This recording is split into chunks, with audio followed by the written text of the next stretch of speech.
നമ്മളിന്നൊരു യാത്ര പോവുകയാണ് വരന്തരപ്പള്ളി അടുത്തുള്ള മുനിയാട്ടുകുന്നിലേക്ക്. എൻ്റെ ഒരു സുഹൃത്താണ് ഇങ്ങനൊരു സ്ഥലം അവിടെ ഉണ്ടെന്ന് എന്നോട് പറഞ്ഞത്. ചൊക്കന വഴിയാണ് നമ്മൾ യാത്ര ചെയ്യുന്നത്. അങ്ങനെ ഞങ്ങൾ അവിടെ എത്തി. മുനിയാട്ടുകുന്നിലേക്ക് സ്വാഗതം എന്നൊരു ബോർഡ് കണ്ടു. മുനിയാട്ടുകുന്നിന്റെ വിശദവിവരങ്ങൾ അടങ്ങിയ മറ്റൊരു ബോർഡും അവിടെയുണ്ട്. നല്ല ഉച്ചനേരത്താണ് ഞങ്ങൾ അവിടെ എത്തിയത്. മുകളിൽ നിന്ന് സൂര്യന്റെ നല്ല ചൂട്, താഴെ നിന്ന് പാറയുടെ നല്ല ചൂട്.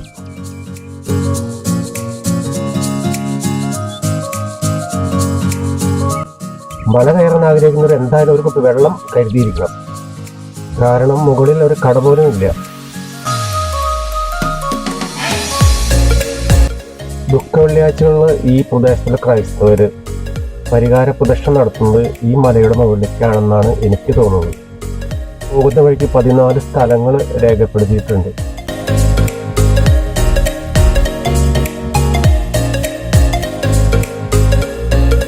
കുത്തനായുള്ള കയറ്റാണ്. ഇതൊരു പരുന്തിന്റെ തുകലാണെന്ന് തോന്നുന്നു.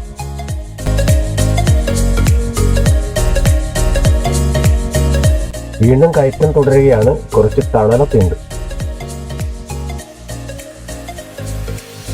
ചൂട് കാരണം പകലൊന്നും ഈ വഴി ആരും വരാറില്ല എന്നാണ് എനിക്ക് തോന്നുന്നത്. 1-2 പേരെ വഴിയിൽ വെച്ച് കണ്ടു. അവർ പറഞ്ഞത് വൈകുന്നേരങ്ങളിലാണ് ഇവിടെ ആളുകൾ വന്ന് തമ്പടിക്കാറ്. ഇവിടെയും ഒരു ബോർഡ് വെച്ചിട്ടുണ്ട്. അങ്ങനെ ഞങ്ങൾ ഒടുവിൽ മുനിപ്പാറക്കുന്നിന്റെ മുകളിൽ എത്തിച്ചേർന്നു. ഈ കാണുന്നത് മുനിയറയാണ്. വളരെ പുരാതന കാലത്ത് മുനിമാര് ഇതിനകത്താണ് തമസിരുന്നത്. 3 പരന്ന കല്ലുകൾ കുത്തനെ വെച്ച് അതിന്റെ മുകളിൽ ഒരു വലിയ കല്ല് നിരത്തി വെച്ചിട്ടാണ് ഈ മുനിയറകൾ ഉണ്ടാക്കുന്നത്. ഇത്രയും ഭാരപ്പെട്ട കല്ലുകൾ ഇതിന്റെ മുകളിലേക്ക് എങ്ങനെ നിരത്തി വെച്ചു എന്നുള്ളത് ഇപ്പോഴും അറിയപ്പെടാത്ത രഹസ്യമാണ്. 1-2 പേർക്ക് സുഖമായിട്ട് നിവർന്ന് കിടക്കാവുന്ന സ്പേസ് ഇതിനകത്തുണ്ട്.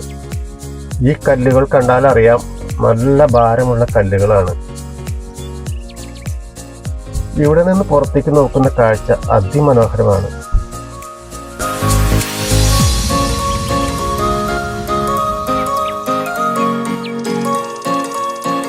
നല്ല പഞ്ഞിക്കെട്ട് പോലെയുള്ള മേഘങ്ങളും അങ്ങ് ദൂരെ നീല മലനിരകളും നല്ല പച്ചപ്പ് നിറഞ്ഞ താഴ്വാരങ്ങളും എല്ലാം കാഴ്ചക്കാർക്ക് കണ്ണിന് നല്ല കുളിർമയേകും.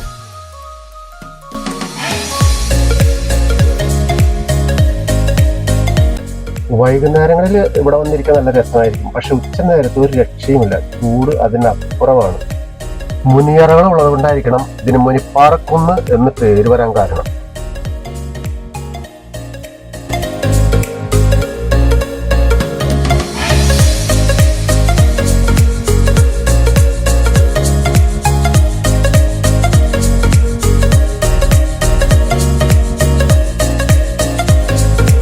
ഈ ഹിൽ സ്റ്റേഷനിലേക്ക് വരാനായിട്ട് നേരെ വെള്ളിക്കുളങ്ങരയിൽ നിന്നും ചൊക്കന വഴി വരന്തരപ്പിലേക്ക് പോകുമ്പോൾ അല്പം ഇടത്തോട്ട് തിരിഞ്ഞാൽ മതി.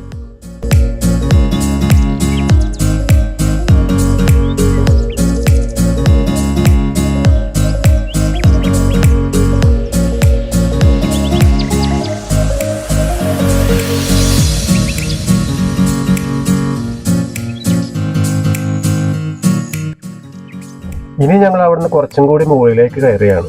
ചെറിയൊരു കാട്ടുപാതയുണ്ട്. അതിലെ നമുക്ക് നേരെ മുകളിലേക്ക് പോകാം.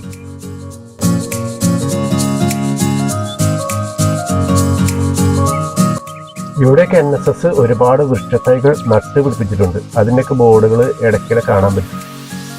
ഇവിടെ ഒരു കുരിശ് സ്ഥാപിച്ചിട്ടുണ്ട്. ഇവിടേക്കാണ് ദുഃഖ വെള്ളിയാഴ്ചകളിൽ ക്രൈസ്തവർ പരിഹാര പ്രദക്ഷിണമായിട്ട് വരുന്നത്.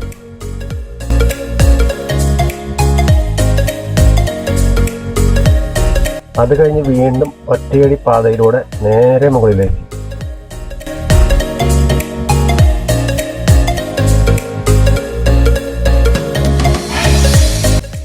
പകൽ സമയങ്ങളിൽ ഈ ഭാഗത്ത് മനുഷ്യരാരും ഉണ്ടാവാറില്ല. അതെന്തോ ഒറ്റയ്ക്ക് വരുന്നവർ വളരെയധികം ശ്രദ്ധിക്കുക.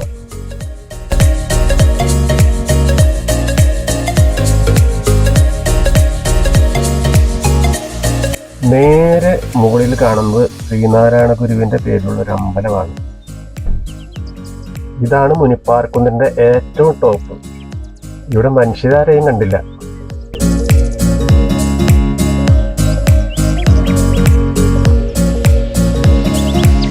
അങ്ങനെ കാഴ്ചകളൊക്കെ കണ്ട് ഞങ്ങൾ തിരികെ ഇറങ്ങുകയാണ്. നല്ല വെയിലായതുകൊണ്ട് നല്ല ക്ഷീണം, നല്ല ചൂട്. അപ്പോൾ ഈ സ്ഥലം കണ്ട് ആസ്വദിക്കാനായിട്ട് വൈകുന്നേരങ്ങളിലാണ് എത്തേണ്ടത്. പകൽ സമയം ഇവിടെ വളരെ വിജനമാണ്.